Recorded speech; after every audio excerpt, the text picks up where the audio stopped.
미국 매사추세츠에서 일어난 일입니다.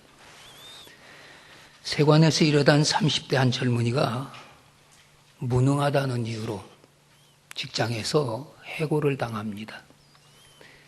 직장에서 돌아온 그 젊은이는 자기가 직장에서 해고된 사실을 아내에게 말하면서 나 같은 사람은 세상에 살 자격이 없는 사람인가 보다.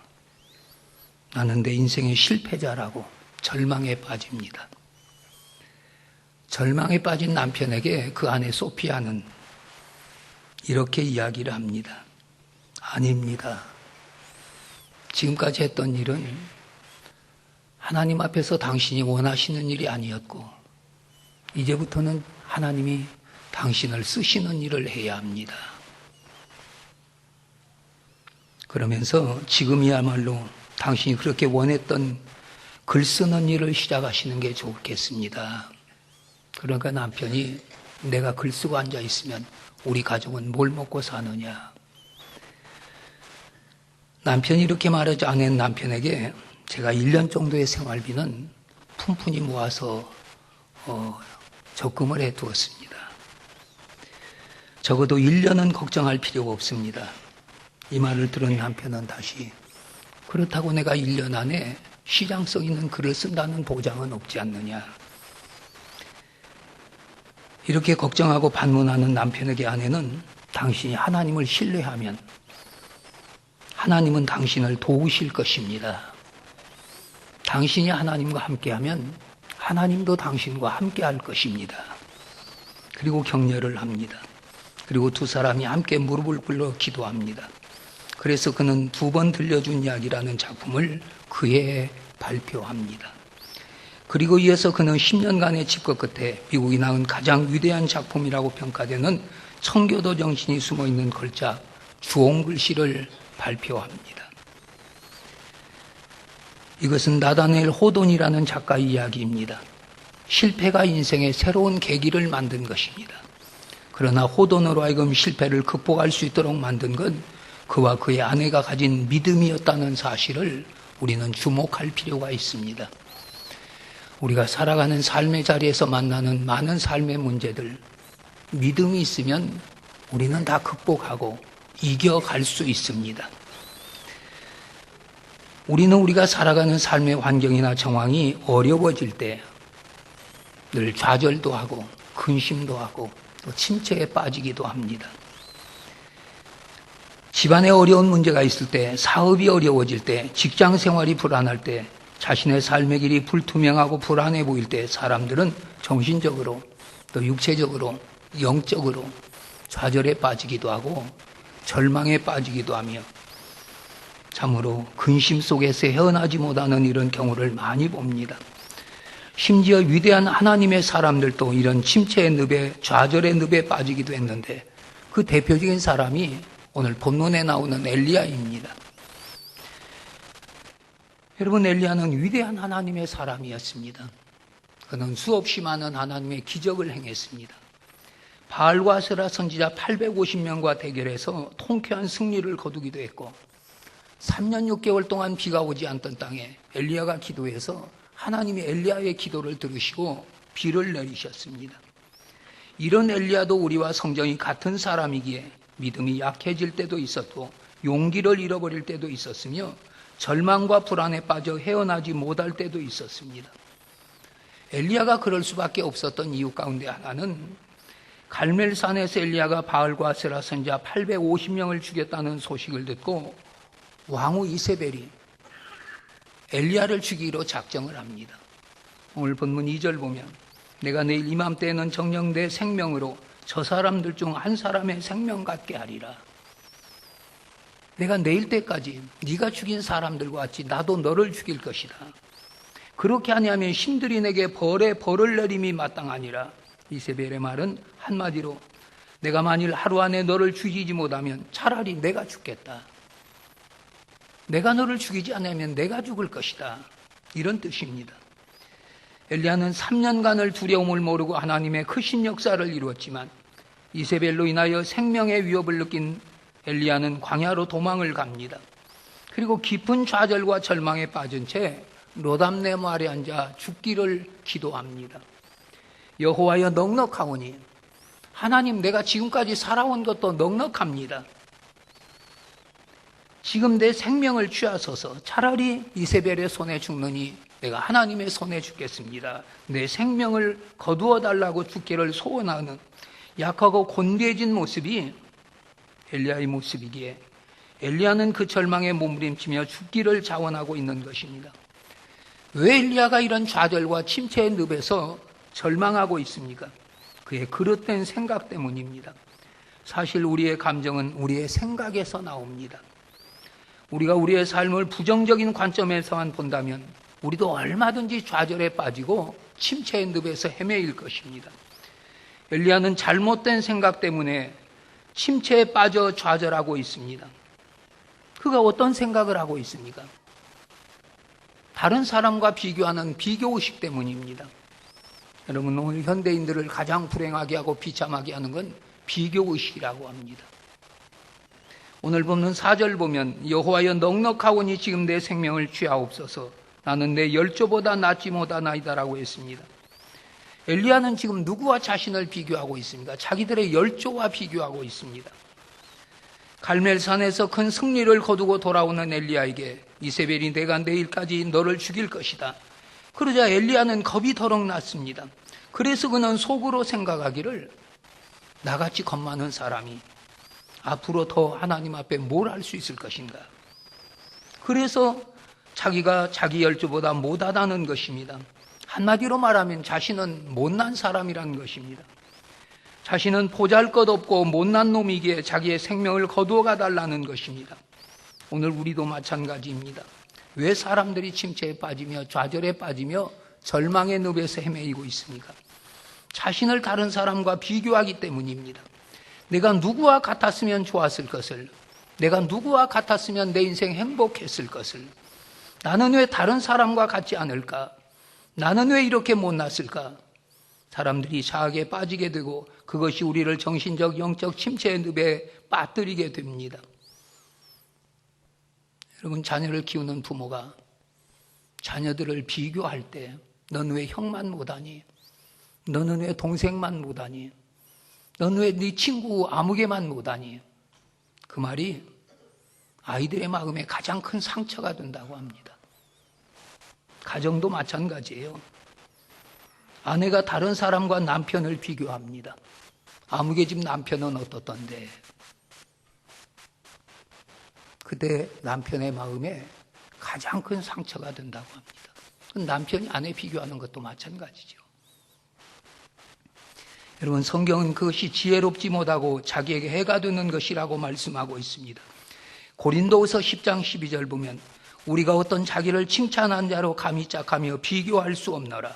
그러나 저희가 자기로서 자기를 헤아리고 자기로서 자기를 비교하니 지혜가 없도다. 비교해서는 안 되고 비교하면서 하는 사람들은 지혜가 없는 사람들이라는 것입니다. 우리는 우리 자신을 다른 사람과 비교하지 말아야 합니다. 왜냐하면 모든 사람이 다 각각 유일한 인간성을 가지고 이 세상에 태어나기 때문입니다. 하나님은 이 지구상의 수많은 사람들 중에 오직 나라는 인간을 유일하게 만드셨습니다. 그러므로 내가 나 될 수 있는 것은 오직 나이기 때문입니다. 나를 다른 사람과 비교하며 살아가면 우리도 정신적으로 영적으로 좌절하고 늘 침체의 늪에 빠지게 됩니다. 여러분, 나의 약점을 다른 사람의 장점과 비교하면 아픔이 되지만 다른 사람의 약한 부분에 대하여 오히려 내게도 장점이 있다는 사실을 우리는 생각지 않습니다. 하나님은 모든 사람을 다 다르게 만드셨습니다. 하나님은 이 지구상에 있는 60억의 인구 가운데 나를 독보적인 존재로 만드셨습니다. 그리고 각각 다른 모양을 주시고 다른 재능을 주셨습니다. 누구도 나와 같은 사람이 없습니다. 나와 같은 모습을 가진 사람도 없고 나와 같은 성품을 가진 사람도 없고 오직 나는 나인 것입니다. 여러분, 나는 나이기에 누구와도 같을 수 없으며 또 누구도 나와 같을 수 없는 것입니다. 다른 사람과 자신을 비교하지 말고 하나님이 나를 만들어 오신 그 모습 그대로 하나님이 나를 사용하시기를 원하신다는 사실을 기억하면서 여러분, 비교의식 때문에 절망하지 마시기를 바랍니다. 왜 엘리야가 침체와 좌절에 빠집니까? 자기가 하는 일에 결과가 안 좋으니까. 오늘 본문 10절 보면 내가 만군의 여호와를 위하여 열심히 유별하오니 이는 이스라엘 자손이 주의 언약을 버리고 주의 단을 헐며 주의 선지자들을 죽였으며며. 엘리야는 자신이 열심히 하나님을 위하여 일을 했으나 이스라엘 백성들이 여전히 죄 가운데서 하나님께 나오지 않고 있으며 내가 많은 노력을 했지만 그러나 여전히 그들은 과거같이 살아가고 있다고 하나님 앞에 고백하고 있습니다. 사람이 무슨 일을 하든지 자기가 하는 일에 열매가 있을 때 사람들은 그 일에 대한 보람과 긍지와 자부심을 갖습니다. 일의 결과가 좋아야 그 일을 계속 하고 싶은 욕망도 갖습니다. 그러나 일은 열심히 했는데 결과가 좋지 못할 때 또는 열심히 노력해서 일했는데도 열매가 없을 때 사람들은 실망하고 좌절하고 침체의 늪에 빠집니다. 그러나 하나님의 일은 우리 열심이나 노력만으로 되어지는 건 아닙니다. 여러분, 세상 만사 내 힘으로만 되는 건 아무것도 없습니다. 다만 우리는 하나님 앞에서 최선을 다하여 노력하고 힘써 일하는 것이며 일의 결과는 하나님께 맡겨야 합니다. 내가 최선을 다해서 한 것에 일의 결과가 안 좋으면 그건 내 책임이 아니지만 내가 최선을 다하지 않고도 일의 열매가 없다면 그건 내 책임입니다. 여러분, 성경은 뭐라고 말하고 합니까? 너의 행사를 여호와께 맡기라. 그리하면 너의 경영하는 것이 이루리라. 엘리야는 자신이 하나님을 위하여 열심히 유별하도록 일을 했는데도 열매가 없고 결과가 없자 그는 좌절하고 침체의 늪에 빠진 것입니다. 오늘 많은 사람들이 왜 좌절하고 절망합니까? 자신은 최선을 다하는데도 일에 능률이 없을 때, 자신은 최선을 다해 노력을 하는데도 노력의 대가가 없을 때 사람들은 좌절하고 절망합니다. 그러나 세상 모든 건 내 뜻대로 되는 건 아닙니다. 주님 뜻대로입니다. 오늘 우리도 우리의 열심이나 노력으로 모든 것이 다 되는 것이 아니라는 사실을 기억하면서 결과가 안 좋을 때, 열매가 없을 때 더 하나님을 가까이 하시기를 바랍니다. 더 겸손히 하나님께 기도하시기를 바랍니다. 하나님의 응답의 때를 기다릴 줄 아는 믿음 가지시기를 바랍니다. 또 하나, 엘리야가 침체에 빠진 건 그의 부정적인 생각 때문이었습니다. 본문 10절 하반절 보면 오직 나만 남았거늘 저희가 내 생명을 빼앗으려 하나이다. 14절에도 하나님이 엘리야에게 내가 어찌하여 여기 있느냐고 물으셨을 때 주의 선자들이 다 죽고 오직 나만 남았거늘 저들이 내 생명을 빼앗으려 하나이다라고 했습니다. 하나님은 바알에게 무릎 꿇지 아니한 7,000명이나 남겨두셨는데도 엘리야는 자신만 살아있는 걸 생각하고 하나님, 이제는 다 죽었고 나 혼자 남았는데 나 혼자 힘으로 무슨 하나님의 일을 할 수 있습니까? 또 그나마 저들이 나마저 죽이려 합니다. 이런 고백을 합니다. 다윗도 시편 142편에서 나를 아는 자도 없고 피난처도 없고 내 영혼을 돌아보는 자도 없나이다. 여러분, 오늘 많은 사람들이 침체에 빠지는 이유는 자기는 혼자라는 생각 때문입니다. 누구도 나를 도와줄 사람이 없고 누구도 나와 함께 해줄 사람이 없고 누구도 나를 알아주는 사람도 없고 이해해주는 사람이 없다고 생각할 때 사람들은 좌절하고 절망하고 침체에 빠집니다. 자살 심리학은 사람이 아무도 자기를 알아주고 이해해주는 사람이 없을 때 자살을 하려 한다는 것이며 자기를 이해해주고 알아주는 사람 한 사람만 있어도 자살하지 않는다는 것입니다. 엘리야가 왜 로뎀나무 아래 앉아 죽기를 자처하고 있습니까? 이제는 아무도 없다. 나 혼자다. 나 혼자 뭐하나. 그러나 하나님을 믿는 우리는 결코 혼자일 수 없습니다. 전능하신 하나님이 우리와 함께 하시기 때문입니다. 이사야 43장 1절 너는 두려워 말라. 내가 너를 구속하였고 내가 너를 지명하여 불렀나니 너는 내 것이라. 내가 물 가운데 혼도 지나는 것 같아도 내가 함께 할 것이라. 내가 강을 건널 때 너 홀로 웃는 것 같아도 강이 너를 침몰치 못할 것이며 내가 불 가운데로 행할 때에도 타지도 아니할 것이요 불꽃이 너를 사르지도 못하리니 대저 나는 내 여호와 하나님이라. 여러분, 오늘 우리의 삶의 자리에 아무도 나와 함께하지 아니하고 나를 도와주는 사람이 없어도 거기도 하나님은 나와 함께 하시며 하나님은 나를 도와주십니다. 오늘 우리의 삶이 어렵고 힘들며 위로받을 길 없고 좌절의 자리에 있다 할지라도 우리를 찾아오시는 하나님을 만나시기를 바랍니다. 이런 침체에 빠져 죽기를 자초하는 엘리야를 하나님이 어떻게 회복시키고 있습니까? 하나님이 찾아오십니다. 그리고 저에게 쉼을 주십니다. 로뎀나무 아래 죽기를 구하던 엘리야가 피곤해 지쳐 잠들자 그때 천사가 그를 어루만지며 일어나서 먹으라. 엘리야가 일어나 주위를 둘러보더니 그의 머리맡에 숯불에 구운 떡과 한 병에 물이 있었습니다. 그래서 그는 먹고 마시고 다시 누워 잡니다. 천사가 두 번째 와서 어루만지며 일어나서 먹으라. 내가 가는 길을 이기지 못할까 하노라. 너 가야 할 길이 있는데 지금의 힘으로는 너 그 길 못 가니까 내가 너를 위해서 예비한 걸 일어나 먹으라고 말씀하고 있습니다. 엘리야가 침체에서 회복된 첫 번째 요소는 하나님을 만나는 것이었고 하나님 주시는 쉼을 얻는 것이었습니다. 우린 여기서 하나님의 사랑을 봅니다. 하나님은 엘리야가 앞으로 가야 할 길을 아셨습니다. 그런데 지금 형편으로는 엘리야가 그 길을 갈 수 없는 걸 아셨기에 엘리야의 필요를 채워주셔서 엘리야로 하여금 갈 길을 가게 하시는 것입니다. 하나님은 오늘 또 우리가 이 땅에서 살아가면서 우리가 살아가야 할 길을 아십니다. 엘리야 형편을 아신 하나님은 오늘 우리의 형편을 아십니다. 엘리야의 부족을 아시고 필요를 아신 하나님은 오늘 우리의 부족을 아시고 필요를 아십니다.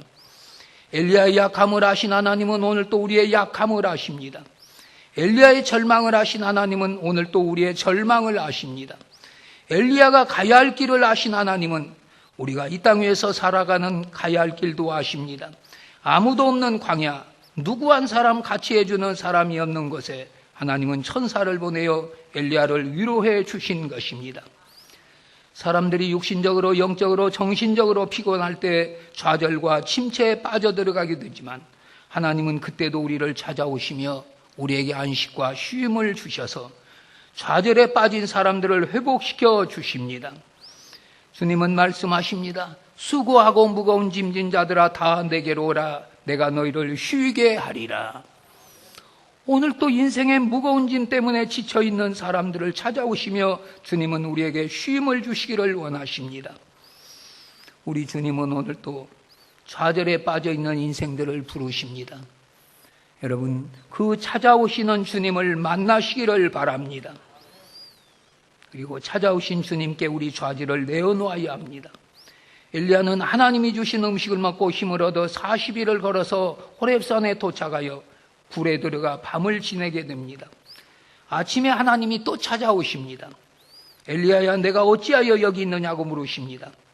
엘리야는 내가 3년 동안 열심히 하나님의 일을 하고 노력을 다 기울였어도 이스라엘 백성들이 돌아오지 않고 여전히 우상을 섬기며 하나님의 선지자를 죽이고 나만 남았는데 나마저 죽이려 해서 내가 여기에 숨었습니다라고 대답을 합니다.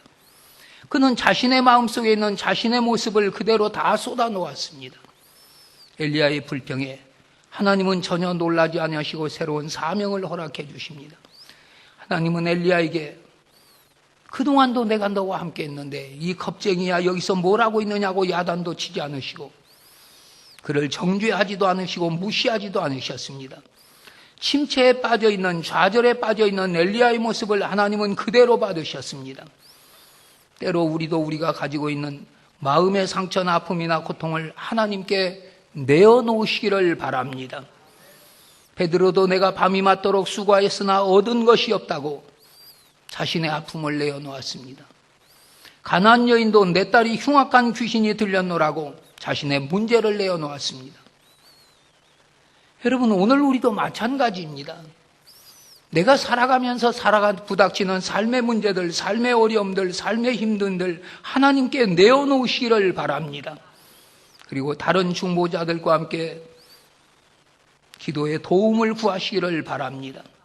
하나님은 엘리야로 하여금 내어버리도록 하셨습니다. 엘리야야, 너를 좌절하게 하는 것이 무엇이냐? 너를 근심하게 하는 것이 무엇이냐? 무엇이 내 인생을 그렇게 침체로 만드냐? 이렇게 말씀하신 것입니다. 오늘 우리도 좌절과 침체 가운데 있을 때 우리에게 필요한 것은 우리의 좌절을, 우리의 침체를, 우리의 문제를, 우리 아픔과 상처를 하나님께 내어놓으시기를 바랍니다. 하나님께 기도하시기를 바랍니다. 하나님의 도우심을 구하시기를 바랍니다. 그리고 하나님 세미한 음성을 들었습니다. 하나님은 엘리야에게 너는 나가서 여호와의 앞에서 산에 서 있으라 하시더니 엘리야, 하나님께서 지나가시는데 크고 강한 바람이 산을 가르고 바위를 부수며 바람 가운데 하나님이 계시려니 했지만 거기 하나님 계시지 않았습니다. 바람 후에 지진이 있어 거기 하나님 계시는가 했더니 거기도 하나님 계시지 않았습니다. 지진 후에 불이 있으나 불 가운데서도 여호와께서 계시지 아니하시더니 불 위에 세미한 음소리가 들려집니다. 이 소리를 듣고 엘리야가 겉옷으로 얼굴을 가리웠습니다. 여러분, 이 사실이 의미하는 건 세상에 참된 변화를 가져온 하나님의 방법은 바람이나 지진이나 불 같은 외적 강한 힘이 아니라 하나님 말씀이라는 것입니다. 오늘 나를 변화시키는 건 하나님 말씀입니다. 하나님의 말씀만이 우리를 온전케 하며 우리로 하여금 온전한 일을 하도록 우리를 변화시켜 주시는 것입니다. 눈에 보이는 기적들이 나를 변화시키지 못합니다. 그건 나로 하여금 하나의 믿음을 주시기 위한 하나님의 표시지, 내가 하나님의 기적을 경험했다고 해서, 내가 하나님의 이적을 봤다고 해서 내가 새로워지는 사람은 아닙니다. 병든 사람들이 하나님의 은혜로 병 고침 받고 다시 신앙 잃어버리는 이유는 바로 여기 있습니다. 하나님은 엘리야에게 바람과 지진과 불을 보여주셨지만 그 어느 곳으로도 주님은 엘리야에게 말씀하지 않았습니다. 엘리야는 주님의 세미한 음성 속에서 하나님을 만날 수 있었습니다. 오늘 우리도 마찬가지예요. 말씀 속에서 주님 만나시기를 바랍니다. 하나님은 오늘 또 바람이나 지진이나 불과 같이 크고 극적인 것들을 통하여 말씀하시는 것이 아니라 하나님의 세미한 음성으로 우리에게 말씀해 주십니다. 오늘 우리를 침체의 늪과 좌절에서 회복시켜주는 건 하나님의 음성이며 하나님의 말씀입니다. 말씀이 힘이며 말씀이 능력임을 기억하면서 여러분 말씀과 함께 사는 여러분의 인생길 되시기를 바랍니다. 우리 모두 누구라도 좌절과 침체에 빠질 수 있습니다. 좌절하고 절망에 빠질 수 있습니다. 그러나 우리의 좌절이 하나님의 좌절은 아닙니다. 우리의 절망이 하나님의 절망이 아닙니다.